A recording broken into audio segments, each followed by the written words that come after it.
నమస్తే. మనతో పాటు ప్రస్తుతం Ibrahimpatnam constituency NSUI president Nandakishore గారు ఉన్నారు. మరి అన్నతోనైతే మాట్లాడి తెలుసుకుందాం. ప్రస్తుతం అయితే ఎలక్షన్స్ హోరాహోరీగా నడుస్తున్నాయి. మరి ఇప్పుడు ఎలక్షన్స్ ఎలా జరుగుతున్నాయి అన్న విషయంలో అన్నతో మాట్లాడదాం. అన్న నమస్తే. అన్న నమస్తే అక్క. ఎలా ఉన్నారన్న? బాగున్నామక్క, మీరు ఎలా? అన్న బాగున్నానన్న. అన్న ఇప్పుడైతే ప్రస్తుతం ఎక్కడ చూసినా అంటే ఏ కాన్స్టిట్యుయెన్సీకి పోయినా కానీ ఎలక్షన్స్ జోరులో ఉన్నాయని చెప్పొచ్చు. మరి ఎలా ఉన్నాయన్న ఇబ్రహీంపట్నం కాన్స్టిట్యుయెన్సీ ఎలక్షన్స్ క్యాంపెయినింగ్? ఇబ్రహీంపట్నంలో 24 out of 24 వార్డ్స్ కాంగ్రెస్ కొట్టేటట్టు ఉందక్క. ఇక్కడ ఉన్న అంటే గ్రౌండ్ లో ఉన్న ఒక సమాచారం అయితే ప్రతి ఒక్క కాంగ్రెస్ నాయకునికి, కాంగ్రెస్ కార్యకర్తలకి మా శాసన సభ్యులు మల్రెడ్డి రంగారెడ్డి గారు ప్రతి ఒక్కరికి న్యాయం చేసిండు. టికెట్ల పరంగానే కానీ ప్రచార పరంగానే కానీ కంపల్సరీ గ్రౌండ్ లెవెల్లో ప్రతి ఒక్క కార్యకర్త కష్టపడి పని చేస్తున్నాడు. ఖచ్చితంగా కాంగ్రెస్ పార్టీ 24 వార్డులలో వార్డు మెంబర్ల కౌన్సిలర్లతో సహా ప్రతి ఒక్కరు గెలిచే అవకాశం ఉంది. టీఆర్ఎస్ నాయకులు కూడా వాళ్ళ ప్రయత్నం వాళ్ళు చేస్తున్నారు. ఎన్ని ప్రయత్నాలు చేసినా ఒకటే చెప్తున్నా, ఖచ్చితంగా గ్రౌండ్ లా జనాలు ప్రతి ఒక్కరు చూస్తూనే ఉన్నారు ఏ విధంగా అభివృద్ధి జరుగుతుంది. 15 ఏళ్ళ నుంచి వాళ్ళు చేసిన అభివృద్ధి ఏంది, 2 సంవత్సరాల నుంచి మేము చేసిన అభివృద్ధి ఏంది అని చెప్పేసి ఈ రోజు కళ్ళకి మీరు గంతలు కట్టుకొని తిరిగినా తెలుస్తుంది అభివృద్ధి ఏ విధంగా జరిగిందని చెప్పేసి. అదే ఒక టీఆర్ఎస్ నాయకుల అభివృద్ధి కూడా ఇంతకు ముందు పరిపాలన ఎట్లుండే, ఈ రోజు కాంగ్రెస్ పరిపాలన వచ్చినాక జనాలకు ఏ విధంగా ఒక లబ్ధి చేకూరుచింది అనేసి మీరు అందరు తిరుగుతున్నారు, మీరు కూడా చూస్తున్నారు అక్క.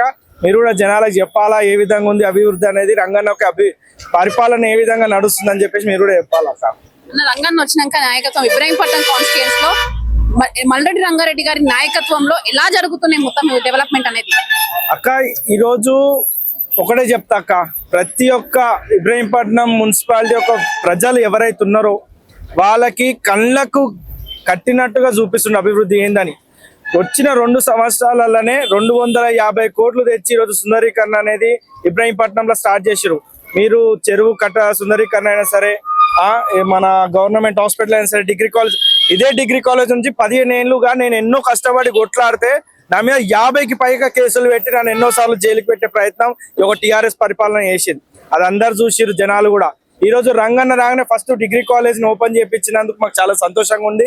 అలాగే ఈ రోజు ఈ యొక్క రోడ్డు విస్తరణ కానీ, ఈ దారిలో పోతే ఇది యాదగిరిగుట్ట హైవే వస్తుంది అక్క. ఈ దారిలో పోతే అప్పుడు ఒక బండి పోతే ఇంకో బండి వచ్చే దారి లేకుండా ఈ రోజు రంగన్న ఎమ్మెల్యే గానే మీరు చూస్తున్నారు 3 బండ్లు పట్టేంత స్థలాన్ని ఒక రంగన్న దాన్ని డివైడ్ చేసి రోడ్ని కూడా పెద్దగా చేసి ఈ రోజు ఈ ఇబ్రహీంపట్నం నియోజకవర్గమే కాదు, చుట్టుముట్టు నియోజకవర్గాలు కూడా ఆదర్శ నియోజకవర్గంగా మా యొక్క ఇబ్రహీంపట్నం ని చూసుకొని ఆ యొక్క సరిదిద్దుకోవాలని వాళ్ళ నియోజకవర్గం ఆదర్శ నియోజకవర్గంగా నిలుస్తుంది అక్క. అంటే ప్రస్తుతం ఇబ్రహీంపట్నం కాన్స్టిట్యుయెన్సీ లో ఎలాంటి సమస్యలు ఉన్నాయి అసలు అక్క? ఈరోజు మా కాంగ్రెస్ గవర్నమెంట్ రాకముందుకు ప్రతి అడుగు సమస్యలే అక్క. ప్రశ్నించటం మీద కేసులు, ఎవడైతే అడుగుతాడో సమస్యల గురించి వాని మీద ఇబ్బందులు, వాని జైలుకు పంపుడు, కొట్టుడు, రౌడీజం చేసుడు, ఇవే ఒక పరిపాలన దాడింది. ఈ రోజు కాంగ్రెస్ పరిపాలన వచ్చినాక ప్రజల సంక్షేమం కోసం ఈ రోజు కాంగ్రెస్ పరిపాలన జరుగుతుంది. ఈరోజు ప్రతి ఒక మనిషిని అడిగినా సరే ఏ అభివృద్ధి మంచిగా ఉంది, ఆ పరిపాలన బాగుంది, ఈ పరిపాలన బాగుంది. 15 ఏళ్ళ నుంచి భూ కబ్జాలు చేసి కుంభకోణాలు చేసి అదే రోజు మేడిపల్లి మా తమ్ముడు శ్రీకాంత్ అని మా మండల అధ్యక్షుడు అలయాలో ఒక ఊరు దిక్కుపోతే అన్ని భూములన్నీ కొల్లగొట్టి ఈ రోజు రైతులందరూ రోడ్డు మీద వేసిన ఘనత టీఆర్ఎస్ ప్రభుత్వాన్ని. ఈరోజు కాంగ్రెస్ ప్రభుత్వం వచ్చినాక అందరు దండాలు పెడుతురు, అయ్యా మీరు వచ్చి మంచి పని చేసిరు, మాకు అభివృద్ధి స్టార్ట్ అయింది, మేము ఒక జనాలకి మిమ్మల్ని ఏదో అనుకొని గెలిపించాం, ఈ రోజు మీరు ఏదో నిరూపించుకునేటట్టు ఒకరు ఈ రోజు అభివృద్ధి అనేది జరుగుతుందన్నా అని చెప్పి వాళ్ళు మమ్మల్ని అదుక్కుంటున్నారు. కళ్ళకు అదుక్కొని ఈ రోజు మిమ్మల్ని గెలిపిస్తామని చెప్పి వాళ్ళే జేజేలు కొట్టు కూడా తిరుగుతున్నారు కాంగ్రెస్ నాయకుల మీద. అంటే కొంతమంది బీఆర్ఎస్ కార్యకర్తలు కూడా ఏమంటున్నారంటే, మేము కూడా ప్రశ్నిస్తే అంటే మా తరఫున కూడా ప్రశ్న చేసే వాళ్ళని అరెస్ట్ చేస్తున్నారని కూడా వాళ్ళు కూడా అంటున్నారు. మరి వాళ్ళకేం సమాధానం చెప్తారు మీరు? మరి ఈ రోజు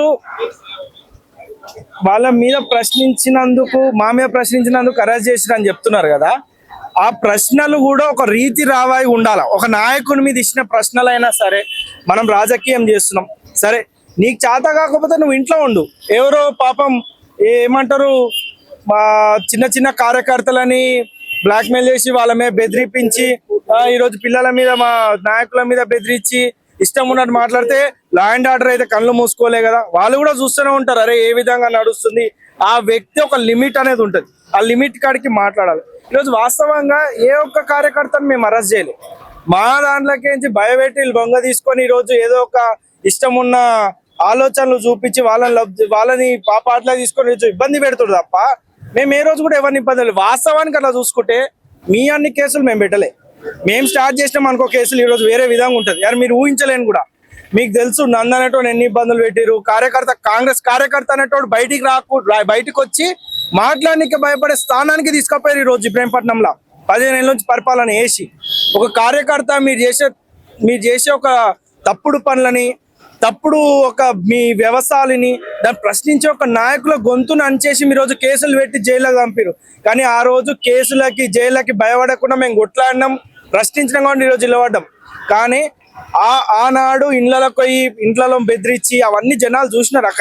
ఎవరు కేసులు పెట్టారు, ఎవరిని ఇబ్బంది పెట్టారు, ఏ రకంగా కాంగ్రెస్ పరిపాలన జరుగుతుంది, ఏ రకంగా టీఆర్ఎస్ పరిపాలన జరిగిందని కూడా జనాలకు ప్రతి ఒక్కరు తెలుసు. వాళ్ళు ఏదో చెప్పంగానే బట్టలు చింపుకొని ఈ రోజు కేసులు అయినాయి, మా పిల్లల మీద కేసులు పెట్టారు పోలీస్ స్టేషన్. అరే నాయన, మీరు ఈ రోజు ఒక నెలకు ఒకసారైనా పోతారేమో పోరో నాకు తెలియదు. నేను మీ పరిపాలన ఉన్నప్పుడు నేను రోజు పోలీస్ స్టేషన్లో ఉంటుండే. మీరు అప్పుడు పెట్టిన సీఎలని అడిగితే చెప్తుండే వాళ్ళు ఏంది సంగతి ఏందని. మీ లెక్క మేము చేసలే. అది జర మీరు ఆలోచన వేయాలా. అరే ఈ రోజు ఒక మాటనే ముందు, అరే మేమెన్ని చేసినాం భయ ఆ రోజు వాళ్ళని, ఈ రోజు మేమేం చేయగలుగుతున్నాం అని కూడా ఆలోచన చేసి మాట్లాడితే దానికి సరైన సమాధానం దొరుకుతుంది అక్క. అయితే ఇప్పుడైతే ఎలక్షన్స్ ఉన్నాయన్న, మరి కంపెనింగ్ అయితే ఎలా జరుగుతుంది, ప్రజలలో ఎలా స్పందన ఉంది అసలు? ఖచ్చితంగా ప్రతి ఒక్క వార్డ్ నెంబర్లకు ఎవరికైతే కాంగ్రెస్ పార్టీ టికెట్ ఇచ్చినామో వాళ్ళ ఇళ్లలోకి పోతే వాళ్ళే కళ్ళ కదుకుంటారు. అరే అన్న నువ్వు రావాలి, మీ పరిపాలన బాగుంది, మీ యొక్క పరిపాలనతోటి ఈ రోజు ప్రతి ఒక్క ఇబ్రహీంపట్నంలో ప్రతి ఒక్క డెవలప్మెంట్ అనేది జరుగుతుంది. ఈరోజు ఎన్నో ఏళ్ళ నుంచి పాడుబడ్డ గల్లీలే కానీ, రోడ్లే కానీ, నల్లలే కానీ, కరెంటే కానీ, ఇప్పుడు మీరు కళ్ళ ముందు చూసే రోడ్లే కానీ ప్రతి ఒక్కటి అన్ని ఏడేసిన చెత్తకుండా ఆనే పడుంది. ఈరోజు రంగన్న వచ్చినాక అభివృద్ధికి మార్గం చూపించి ఈరోజు ప్రతి ఒక్క గల్లీలో రోడ్ ఉంది. చిన్న గల్లీలో ఒక నడక దారిని కూడా రోడ్లతో సుందరీకరణ చేసే ఘనత మా రంగన్నది. మీరేం చేసారు చూపిరు. ఇన్నేళ్ల పరిపాలన 15 ఏళ్ళ నుంచి పరిపాలించారు కదా ఇబ్రహీంపట్నంని.